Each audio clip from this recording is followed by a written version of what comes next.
से विधानसभा का मानसून सत्र घोषित। विधानसभा मानसून सत्र की तिथि घोषित होते ही प्रदेश में सियासी पारा चढ़ा। विपक्ष ने सत्ता पक्ष पर साधा निशाना।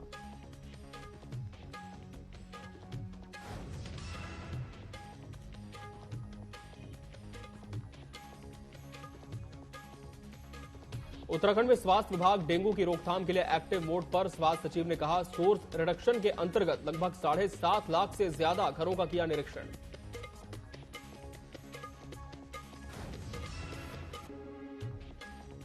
भूस्खलन से उत्तराखंड में कई सड़कें बंद। चारधाम यात्रा शुरू होने के कारण जगह जगह पर कई हजार श्रद्धालु फंसे। सुरक्षित निकालने के लिए सरकार की तरफ से लगातार प्रयास जारी।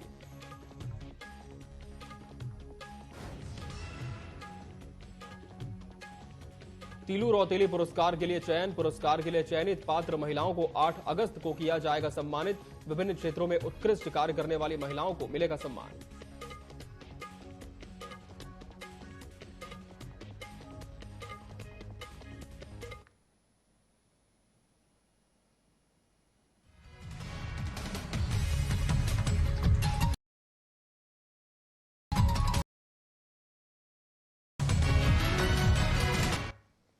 नमस्कार, बहुत स्वागत है आपका न्यूज अपडेट में। मैं हूं आपके साथ अमित शर्मा। शुरुआत करते हैं खबरों की। रोटरी क्लब रुड़की के अधिष्ठापन समारोह में नए पदाधिकारियों ने कार्यभार ग्रहण कर लिया है। कार्यक्रम में मुख्य अतिथि कैबिनेट मंत्री सुबोध उनियाल ने रोटरी क्लब के लिए किए जा रहे कार्यों की सराहना की। इसके साथ ही उन्होंने शिक्षा और पौधारोपण पर काम किए जाने पर जोर दिया और कहा कि रोटरी क्लब के विश्व में 20 लाख से अधिक सदस्य हैं जो समाज को बेहतर बनाने में लगे हुए हैं। इसके अच्छे परिणाम भी सामने आ रहे हैं। पल्स पोलियो अभियान में रोटरी क्लब की महत्वपूर्ण भूमिका रही है।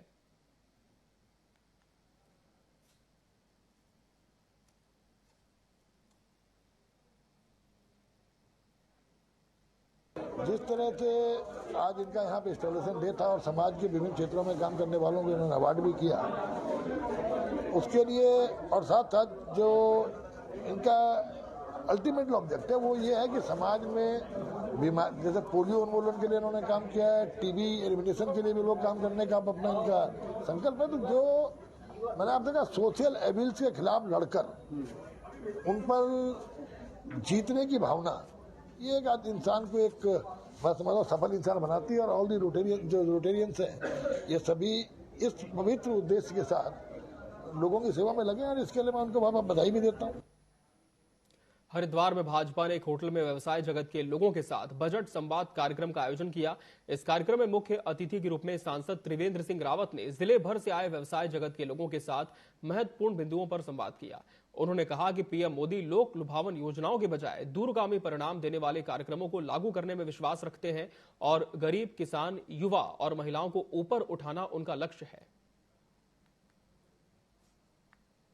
हर राज्य का ध्यान रखा गया और कुछ राज्यों में कुछ विशिष्ट तरह की समस्याएं आती हैं, उनका भी ध्यान रखा गया है। जिसमें उत्तराखंड जो पर्वतीय राज्य है, ऐसे नॉर्थ ईस्ट है, जहाँ पर भूस्खलन की बहुत बड़ी समस्या होती है, लैंडस्लाइड की बहुत बड़ी समस्या होती है। पहली बार बजट में उसकी भी चिंता की गई है और बजट का प्रोविजन किया गया है। मंगलौर विधानसभा से जीत हासिल करने के बाद कांग्रेस विधायक काजी निजामुद्दीन ने मंगलौर की जनता का धन्यवाद किया। मोहल्ला मलकपुरा में एक कार्यक्रम का आयोजन किया गया था जिसमें पूर्व चेयरमैन डॉक्टर शमशाद और चौधरी इस्लाम सहित कांग्रेस के तमाम कार्यकर्ता मौजूद रहे। काजी निजामुद्दीन ने जनता का आभार व्यक्त करते हुए कहा कि मंगलौर की जनता की वजह से उन्हें चुनाव में जीत मिली। लोगों ने लाठी डंडे खाने के बाद भी वोट डाला।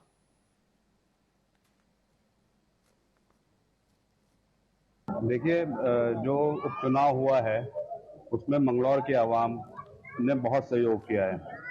एक एक वोट लाठी डंडे चलने के बाद जिस तरीके से यहाँ पे भाजपा की नीतियां चल रही थी, प्रशासन का दबाव था, उसके बाद भी लोगों ने बहुत सहार के वोट दिया है, कांग्रेस पार्टी को वोट दिया है। मंगलौर से 3800 की लीड लेकर चली है कांग्रेस पार्टी। लोगों ने यहाँ इकट्ठे हुए और मैंने इनसे कहा है कि जिसके जहन में जो बात हो वो बताएं, ताकि मंगलौर के लिए जो संसाधन सरकार उपलब्ध कराएगी उन संसाधनों में मंगलौर के लिए बेहतर काम करने की हम कोशिश कर सकें। और सभी लोगों का शुक्रिया मैंने अदा किया। शुक्रिया एक अल्फाज नहीं है, ये जिन लोगों के जज्बात है और जिन लोगों ने इतनी मेहनत से, बल्कि एक कहिएगा कि इतनी मुश्किल दौर से वोट डाला है, उनका शुक्रिया बहुत कैसे अदा किया जाए, ये अल्फाज भी नहीं है। देहरादून में एनजीटी में रिस्पना किनारे अतिक्रमण के प्रकरण में आदेश जारी हुआ है, जहां नगर निगम ने कहा अगर कहीं अतिक्रमण शेष होगा तो 1 माह के भीतर ही इस कार्रवाई को पूरा किया जाएगा। वहीं राज्य मंत्री ने कहा कि सरकार मामले का पूरा संज्ञान लिए हुए है और जल्द ही इस पर कार्रवाई की जाएगी।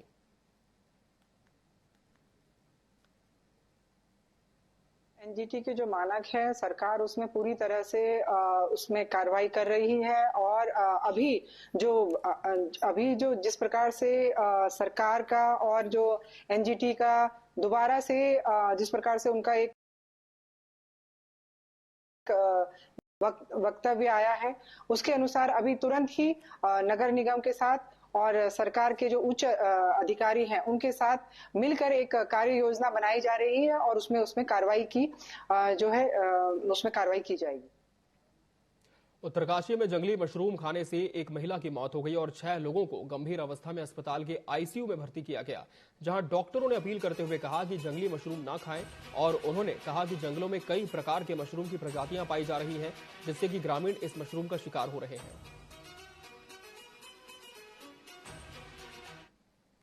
परिवार के 6 लोग आए थे कल दिन में। उन्होंने परसों रात को मशरूम का सेवन किया था, जो जंगल से लेके आए थे। तो हर किसी को वॉमिटिंग वगैरह हो गई थी घर पे ही। तो कल दिन में जब हमारे पास पहुंचे तो सबकी हालत थोड़ा सा खराब थी, नॉर्मली वॉमिटिंग वगैरह उनको हो ही रही थी। तो अभी 6 के 6 लोग अभी स्टेबल हैं। अभी उनकी हमने इन्वेस्टिगेशन भी कराई थी, वो भी नॉर्मल है अभी। तो 6 लोग जो है वो नॉर्मल है। फिर रात को एक लगभग नाइट में 12-1 बजे के आसपास एक महिला और आई थी चिन्याली शहर से ही। उन्होंने भी जंगली मशरूम का ही सेवन किया था, तो वो थोड़ा सा ज्यादा क्रिटिकल थी रात के टाइम पे। अभी वो भी स्टेबल है। रुद्रपुर ट्रांजिट कैंप थाना क्षेत्र से विशेष समुदाय के युवक के नाबालिग और युवती को भगा ले जाने के मामले में पुलिस ने अब तक कोई कार्रवाई नहीं की है, जिसे लेकर हिंदुवादी संगठन के कार्यकर्ताओं ने ट्रांजिट कैंप थाने पहुंचकर थाने के गेट पर धरना प्रदर्शन किया। पुलिस प्रशासन के खिलाफ नारेबाजी करते हुए युवती और किशोरी को जल्द बरामद कर आरोपी पर कार्रवाई की मांग की है।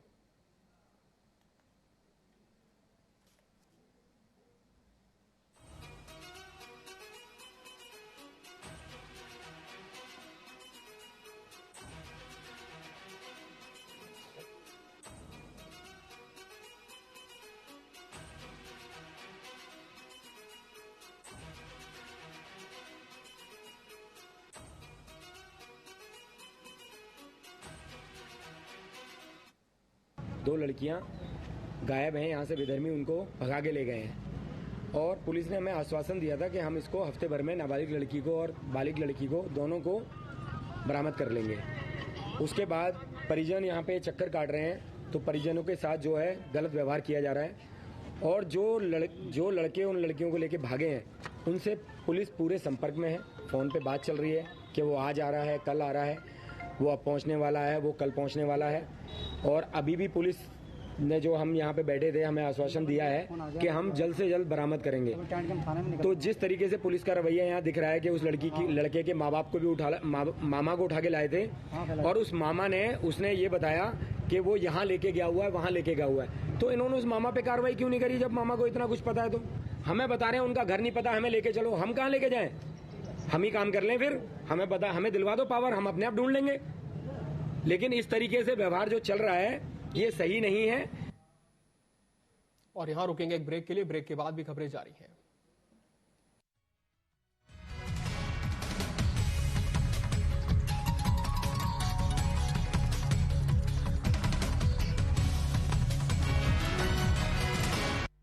माता भूमि पुत्रो अहम पृथिव्यः, अर्थात ये भूमि हमारी माता है और हम सब इसके पुत्र हैं। इसी भाव का अनुकरणीय उदाहरण है एक पेड़ मां के नाम अभियान।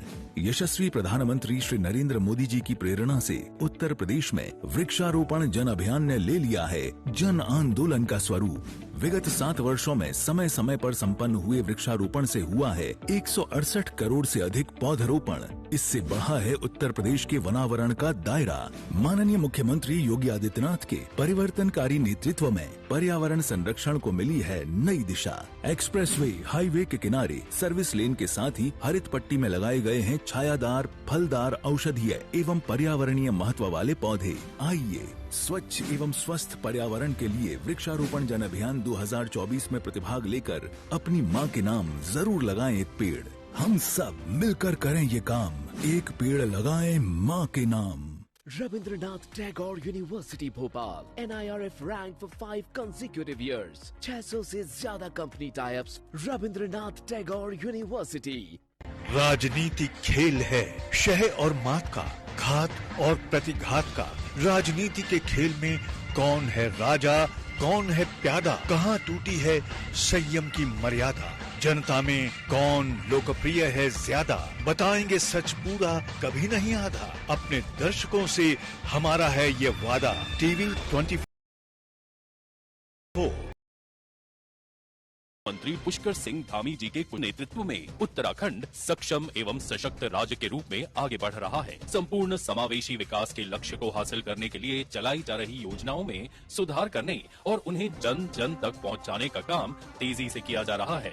राष्ट्रीय खाद्य सुरक्षा योजना के माध्यम से प्रदेश में गरीबों और आर्थिक वर्ग के कमजोर तथा BPL परिवारों को कम कीमत पर खाद्य सामग्री उपलब्ध कराई जा रही है। इस योजना के अंतर्गत प्रति राशन कार्ड 35 किलोग्राम खाद्यान्न, जिसमें 13 किलो गेहूँ, 21 किलो चावल तथा 1 किलोग्राम चीनी प्रति राशन कार्ड बहुत ही मामूली दर से दी जाती है। मेरा नाम स्वामीनाथ मौर्य है और हमको फ्री राशन मिलता है। हमारा काम चल रहा है, गुजारा बस हो रहा है, हमारा बस। ये कार्ड बना है, कार्ड के मुताबिक मतलब का हमको सामान मिलता है। ये सरकार की योजना चलती रहे और बहुत बहुत धन्यवाद है, आगे भी चलाने। मेरा नाम कमलेश है। खादी योजना वाला राशन मुझे 15 किलो चावल, 10 किलो गेहूँ मिलता है। पहले तो हम बहुत दिहाड़ी मजदूरी करते थे, काम उतना नहीं था। अब तो हमें फ्री राशन मिल रहा। तो हमारा कुछ काम धंधा नहीं, मैं ठेली चलाता हूँ, मजदूरी करता था, कभी हुआ कभी नहीं हुआ। अब जब से मुझे राशन मिलने लगा, मोदी जी का धन्यवाद जो कि हमें फ्री राशन मिल रहा है। इस योजना का लाभ लेने के लिए ऐसे गुलाबी राशन कार्ड धारक परिवार जिनकी मासिक आय 4000 रुपए से कम है को शामिल किया गया है। राज्य के 60 लाख से अधिक लोग केंद्र सरकार की इस महत्वाकांक्षी योजना का लाभ ले रहे हैं। प्रदेश के गरीब तबके और जरूरतमंद परिवार के लिए ये योजना अमृत तुल्य साबित हुई है। योजना सुचारू रूप से कार्यान्वित हो, इस पर प्रदेश सरकार द्वारा पूरा ध्यान रखा जा रहा है तथा इसकी नियमित मॉनिटरिंग भी की जा रही है। स्वच्छ, पारदर्शी और प्रभावी गवर्नेंस का दिख रहा है धरातल पर परिणाम। धामी सरकार, मजबूत इरादे, पूरे होते वादे।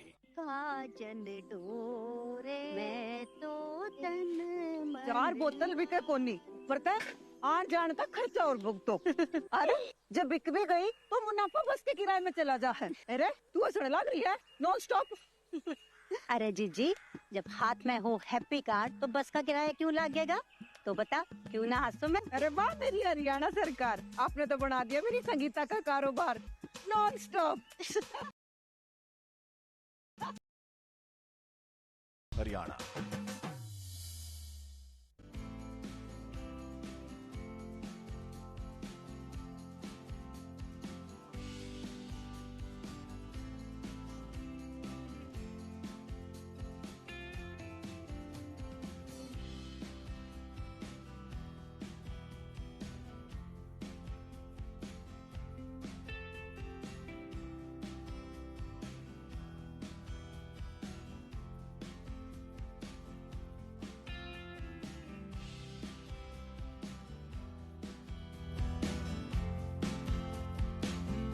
Rabindranath Tagore University Bhopal NIRF ranked for 5 consecutive years. 600 से ज्यादा company types. Rabindranath Tagore university.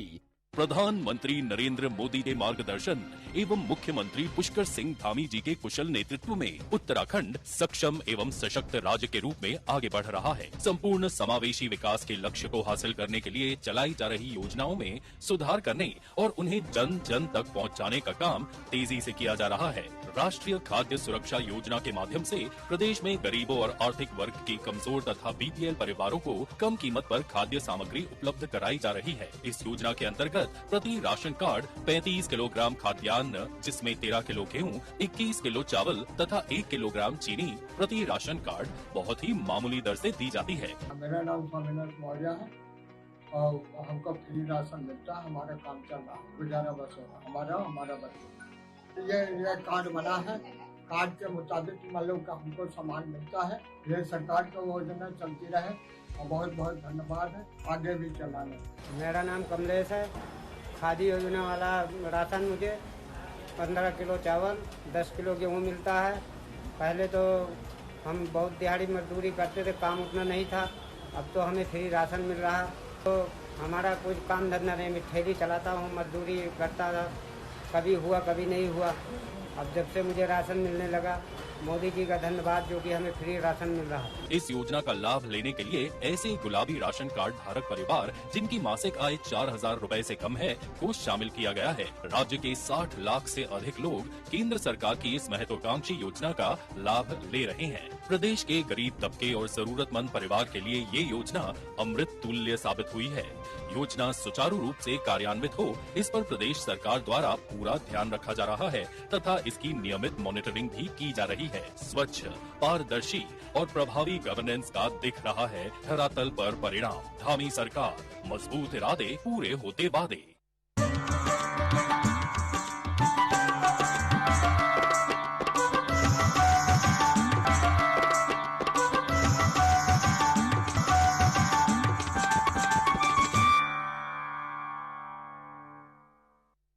Rabindranath Tagore University Bhopal NIRF ranked for 5 consecutive years. 600 से ज्यादा company types. Rabindranath Tagore university. आया के कड़ा है यार,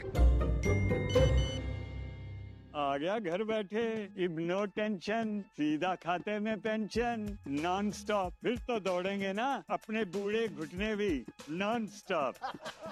हरियाणा सरकार ने अब सामाजिक सुरक्षा पेंशन की राशि 1,000 से बढ़ाकर रुपए 3,000 कर दी है। तभी तो बढ़ता जा रहा है हमारा Haryana, non stop Haryana. Rabindranath Tagore University Bhopal, NIRF ranked for 5 consecutive years. प्रधानमंत्री नरेंद्र मोदी के मार्गदर्शन एवं मुख्यमंत्री पुष्कर सिंह धामी जी के कुशल नेतृत्व में उत्तराखंड सक्षम एवं सशक्त राज्य के रूप में आगे बढ़ रहा है। संपूर्ण समावेशी विकास के लक्ष्य को हासिल करने के लिए चलाई जा रही योजनाओं में सुधार करने और उन्हें जन जन तक पहुंचाने का काम तेजी से किया जा रहा है। राष्ट्रीय खाद्य सुरक्षा योजना के माध्यम से प्रदेश में गरीबों और आर्थिक वर्ग के कमजोर तथा BPL परिवारों को कम कीमत पर खाद्य सामग्री उपलब्ध कराई जा रही है। इस योजना के अंतर्गत प्रति राशन कार्ड 35 किलोग्राम खाद्यान्न, जिसमें 13 किलो गेहूँ, 21 किलो चावल तथा 1 किलोग्राम चीनी प्रति राशन कार्ड बहुत ही मामूली दर से दी जाती है। मेरा नाम स्वामीनाथ मौर्य है और हमको फ्री राशन मिलता है, हमारा काम चल रहा है, गुजारा बस हो रहा है, हमारा बस। ये कार्ड बना है, कार्ड के मुताबिक मतलब हमको सामान मिलता है। ये सरकार की योजना चलती रहे और बहुत बहुत धन्यवाद है, आगे भी चलाने। मेरा नाम कमलेश है। खादी योजना वाला राशन मुझे 15 किलो चावल, 10 किलो गेहूँ मिलता है। पहले तो हम बहुत दिहाड़ी मजदूरी करते थे, काम उतना नहीं था। अब तो हमें फ्री राशन मिल रहा है। तो हमारा कुछ काम धंधा नहीं, मैं ठेली चलाता हूँ, मजदूरी करता था, कभी हुआ कभी नहीं हुआ। अब जब से मुझे राशन मिलने लगा, मोदी जी का धन्यवाद जो कि हमें फ्री राशन मिल रहा है। इस योजना का लाभ लेने के लिए ऐसे गुलाबी राशन कार्ड धारक परिवार जिनकी मासिक आय 4,000 रुपए से कम है को शामिल किया गया है। राज्य के 60 लाख से अधिक लोग केंद्र सरकार की इस महत्वाकांक्षी योजना का लाभ ले रहे हैं। प्रदेश के गरीब तबके और जरूरतमंद परिवार के लिए ये योजना अमृत तुल्य साबित हुई है। योजना सुचारू रूप से कार्यान्वित हो, इस पर प्रदेश सरकार द्वारा पूरा ध्यान रखा जा रहा है तथा इसकी नियमित मॉनिटरिंग भी की जा रही है। स्वच्छ, पारदर्शी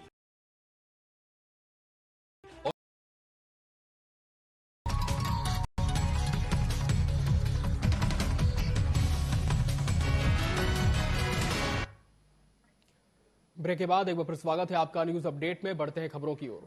उत्तराखंड में एक बार फिर मौसम विभाग ने भारी बारिश का अलर्ट जारी किया है। मौसम विभाग के निदेशक ने बताया कि राज्य के 2 जनपद देहरादून और बागेश्वर में भारी बारिश की संभावना है और आने वाले 10 तारीख तक प्रदेश भर के अधिकांश जनपदों में भारी बारिश होने के आसार हैं। इस दौरान पहाड़ की यात्रा करने वाले लोगों को विशेष सावधानी बरतने की अपील की गई है। और बारिश की एक्टिविटी तो ठीक ठाक मिल ही रही है, जो नॉर्मल के आसपास एक्टिविटी अभी पास्ट 24 आवर्स में वो मिली है। और हैवी रेन तो हालांकि नहीं है, एका दुक्का जगहों में, जिसमें कि जो आपका देहरादून डिस्ट्रिक्ट में एक है, ऑटोमेटिक वेदर स्टेशन में मिला डेटा, और इसी तरह बागेश्वर डिस्ट्रिक्ट में जो एक जगह हैवी रेन मिली है सामान्य। बाकी हल्की से मध्यम तक की ही बारिश है, लेकिन हाँ ये कि अनेक जगहों तक है, ज़्यादातर जगहों तक में है, और सामान्य मानसून अभी मिल रहा है डे टू डे। आगे बात कर लें आज के बाद, जो आज तो मैं कहूँगा कि सामान्य के आसपास है उससे थोड़ा कम ही रहेगा, और हैवी रेन की संभावना थोड़ी बहुत बागेश्वर डिस्ट्रिक्ट है, एक आध स्टेशन मिल सकता है, या इसी तरह देहरादून डिस्ट्रिक्ट में। तो ये रखे हमने आज हैवी रेन में, वो येलो वार्निंग में, तो ठीक है, ये नॉर्मल एक्टिविटी के विदिन है, और कमी एक्टिविटी आज भी। बढ़ते आगे बात करेंगे टिहरी की, जहां के बूढ़ा केदार में बादल फटने और भूस्खलन से हुई भारी त्रासदी के कारण तिनगढ़ के ग्रामीणों का जनजीवन काफी प्रभावित है। प्रशासन की तरफ से पीड़ितों के लिए हर संभव मदद की जा रही है। साथ ही देश विदेशों में रह रहे तमाम प्रवासियों और उद्योगपति भी मदद के लिए हाथ बढ़ा रहे हैं। भाजपा प्रदेश कार्य समिति सदस्य के नेतृत्व में आपदा पीड़ितों को कई प्रकार की राहत सामग्री पहुंचाई गई है। आज हमने अपने संगठन के माध्यम से और श्री वीरेंद्र दत्त सेमवाल जी के नेतृत्व में हमने फौरी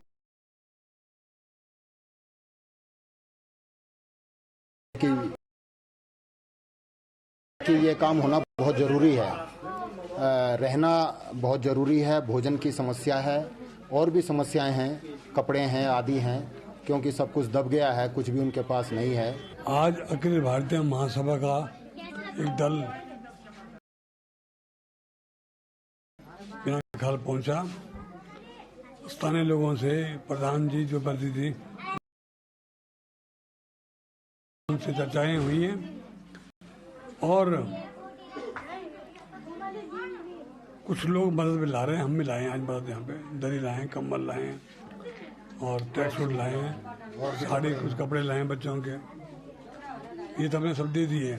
लेकिन जो मैं देख रहा हूँ, हमारे लोगों ने देखा है, सबसे गंभीर समस्या यहाँ पे विस्थापितों की, विस्थापित होने चाहिए, पुनर्वास होना चाहिए।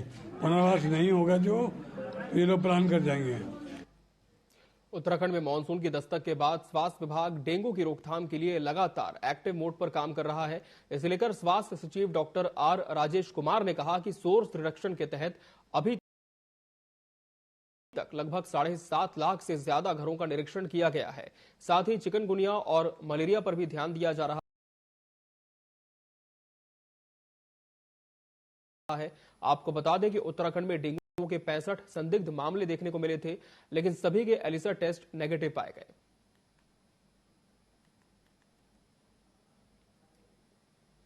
हमने निर्देशित भी किया है कि चिकनगुनिया के केसेस पे भी नियंत्रण पाने के जो यथासंभव प्रयास करने हैं वो करें। हालांकि अभी किसी भी जिले में डेंगू के कोई केसेस नहीं आए हैं। डेंगू के केसेस को नियंत्रित रखें। उत्तराखंड के 3 दिवसीय विधानसभा के मानसून सत्र की तिथि घोषित होते ही प्रदेश में सियासी पारा चढ़ने लगा है।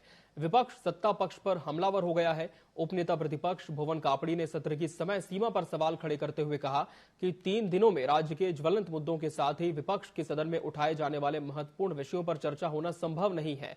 लिहाजा सरकार जनता के प्रति जवाब देने से बचने का काम कर रही है।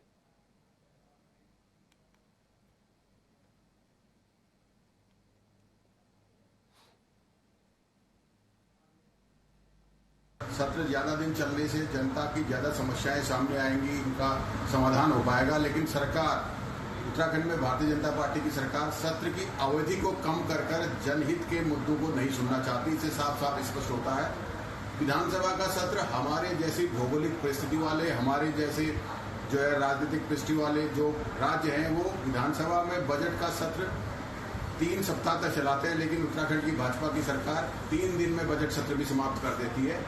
तो मैं ये कहना चाहता हूं कि भारतीय जनता पार्टी की जन विरोधी जो सोच है वो साफ दिखती है कि वो सत्र को कम दिन का कर बहुत 3 दिन का कर। आप सोचिए कि एक दिन जो है शोक पर चला जाएगा, 2 दिन में क्या पूरे प्रदेश की समस्याएं उठ पाएंगी? इतनी भारी आपदा आई है, भ्रष्टाचार हो रहा है, कानून व्यवस्था लचर है, महंगाई बढ़ रही है, रोजगार नहीं मिल पा रहा है, स्वास्थ्य की जो सुविधाएं बदहाल हैं, शिक्षा की जो है सुविधाएं बदहाल हैं। तो 2 दिन में सिर्फ 5 क्वेश्चन लग पाएंगे।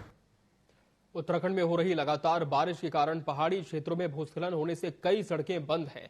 4 धाम यात्रा शुरू होने के चलते जगह जगह पर हजारों भक्त फंसे हुए हैं। सरकार की तरफ से उन्हें सुरक्षित निकालने के लिए लगातार प्रयास किया जा रहा है और यूकाडा भी फंसे श्रद्धालुओं को निकालने में लगा हुआ है। यूकाडा अपर सचिव ने कहा कि इस आपदा की घड़ी में कई हेलीकॉप्टर लोगों को निकालने में लगे हैं और लगभग 4000 से अधिक लोगों को सुरक्षित निकाला जा चुका है। एक्चुअली हमारे पास जो पूरा आपदा काल के लिए मानसून काल के लिए एक हेलीकॉप्टर ऑलरेडी हायर कर रखा है। एक एंटायर वर्ष के लिए 1 साल के लिए एक और हेलीकॉप्टर जो है हायर करके रखा हुआ है। मगर वर्तमान में जो है केदारनाथ एरिया में जो है काफ़ी मात्रा में जो है लोगों फंसने के कारण अभी जो है अतिरिक्त कई सारा हेलीकॉप्टर्स हम लोगों ने हायर कर दिया है। तो अभी तक आज का जो ऑपरेशंस में जो है 6 हेलीकॉप्टर्स उसमें अभी एंगेज्ड हैं और 2 हेलीकॉप्टर्स एयरफोर्स से भी आया है। बड़े बड़े हेलीकॉप्टर्स हैं जो मी-17 है और चिनूक है, ये 2 जो है वहाँ पे केदारनाथ क्षेत्र में पहुँच चुके हैं। और हमारा जो है छोटे हेलीकॉप्टर्स है, अराउंड 6 हेलीकॉप्टर्स जो है लगातार लोगों को रेस्क्यू कर रहे हैं। अभी मौसम थोड़ा खराब है तो कुछ देर पहले जो है ऑपरेशन रुक गया है। देहरादून में तीलू रौतेली और आंगनबाड़ी पुरस्कार के लिए चयनित पात्र महिलाओं को 8 अगस्त को सम्मानित किया जाएगा। महिला सशक्तिकरण एवं बाल विकास मंत्री ने समिति को चयन में पारदर्शिता बरतने के निर्देश दिए। उन्होंने कहा कि तीलू रौतेली और आंगनबाड़ी पुरस्कार से राज्य सरकार विभिन्न क्षेत्रों में उत्कृष्ट कार्य करने वाली महिलाओं को सम्मानित कर रही है। देखिए 8 अगस्त को तिल्लू रौतेली जी का जन्मदिवस है और उसी दिन हम लोग तिल्लू रौतेली पुरस्कार जो राज्य स्तरीय पुरस्कार है वो दिए जाएंगे। निश्चित रूप से उसमें हर जिले से एक महिला अथवा एक बालिका का चयन होता है जो कि किसी न किसी रूप में किसी विशिष्ट उपलब्धि की धनी होती हैं, जिसको कि जिला प्रशासन अपनी ओर से रिकमेंड करके भी भेजता है। तो विभाग पहले जिला स्तर से आए रिकमेंडेशन के साथ में राज्य स्तरीय कमेटी बैठती है और उसको वो कमेटी फिर संबंधित पर मुहर लगाती है सब परीक्षण करने के उपरांत में। तो 13 जनपदों से 13 लोगों को जो है तिल्लू रौतेली पुरस्कार से सम्मानित जो है आगामी 8 अगस्त को किया जाएगा। केदार घाटी में सोमवार मौसम साफ होने के साथ ही MI-17 और चिनूक से एयरलिफ्ट रेस्क्यू शुरू हो गया है। MI 4 धाम हेलीपैड पर यात्रियों को उतारा जा रहा है, जबकि चिनूक गौचर हवाई पट्टी पर भी यात्रियों का रेस्क्यू किया जा रहा है। आपको बता दें कि सुबह 9 बजे तक 133 लोगों को केदारनाथ से MI एवं चिनूक व छोटे हेलीकॉप्टर की मदद से सुरक्षित एयरलिफ्ट कर रेस्क्यू किया जा चुका है। देखिए इस खास रिपोर्ट में। केदारनाथ धाम आई त्रासदी के बाद आज सोमवार को चिनूक हेलीकॉप्टर की गोचर हवाई पट्टी से लैंडिंग हुई केदारनाथ धाम के लिए और 2 चक्कर अभी तक चिनूक यहां से लगा चुका है और करीबन 65 तीर्थ यात्रियों को केदारनाथ धाम से लाने का कार्य अब तक हो चुका है। आप ठीक सामने देख सकते हैं जहां चिनूक हेलीकॉप्टर अभी यहां पे कुछ देर के लिए विश्राम कर रहा है और फिर दोबारा से यहाँ से फिर से केदारनाथ धाम की लैंडिंग हुई। और साथ ही साथ देख सकते हैं कि जो तीर्थ यात्री केदारनाथ धाम से आए हैं उनके लिए यहाँ पर रहने से लेकर कह सकते हैं कि खाने पीने की व्यवस्था भी आर्मी के जवानों से लेकर अन्य स्थानीय जो लोग हैं वे कर रहे हैं। साथ ही साथ प्रशासनिक अमला भी यहाँ पे मौजूद है इन यात्रियों की सेवा को लेकर। खासतौर पर कह सकते हैं कि राज्य सरकार और प्रशासनिक के तौर पर प्रशासनिक स्तर पर जो तीर्थ यात्री केदारनाथ धाम से पहुंच रहे हैं उनके लिए व्यवस्थाएं जुटाई जा रही है। साथ ही काफी समय से मौसम भी खराब था तो अब आज सुबह उन्होंने यहाँ से केदारनाथ धाम के लिए उड़ान भरी है। तो क्या कुछ कैसा रहा सर बताइए। आज सुबह 3 दिन बाद आज सुबह ही मौसम खुला था, तो जैसे ही मौसम खुला चिनूक के साथ हमने सॉर्टीज की हैं 2। अभी फिर से केदारनाथ में मौसम फिर से डाउन हो गया है, तो जैसे ही मौसम खुलता है हम लोग फिर से तैयार हैं और शटल्स करने के लिए। अभी 2 ही शटल हुई हैं और जैसे जैसे मौसम खुलता है और शटल्स होती जाएंगी। सर आपने केदारनाथ धाम में लैंडिंग की तो कैसा नज़ारा वहाँ पर आप देख रहे हैं? नहीं, वहाँ पर नज़ारा, वहाँ पर रेस्क्यू टीम्स काफ़ी पहुँच गई हैं, एडमिनिस्ट्रेशन का भी काफ़ी अच्छा हाथ है, लोग काफ़ी अभी वहाँ पर ऐसे इमरजेंसी में नहीं है। However efforts are there, efforts will continue and will continue जब तक आखिरी बंदा वहाँ से नहीं निकल जाता है, तब तक all efforts will continue from Indian air force. Thank you. तो ये हमारे साथ चिनूक हेलीकॉप्टर में लगातार यहाँ से लैंडिंग कर रहे हैं ऑफिसर हैं और लगातार कह सकते हैं कि रेस्क्यू अभियान में जुटे हुए हैं। न्यूज अपडेट में फिलहाल इतना ही। मुझे और मेरी पूरी टीम को दीजिए इजाजत। नमस्कार।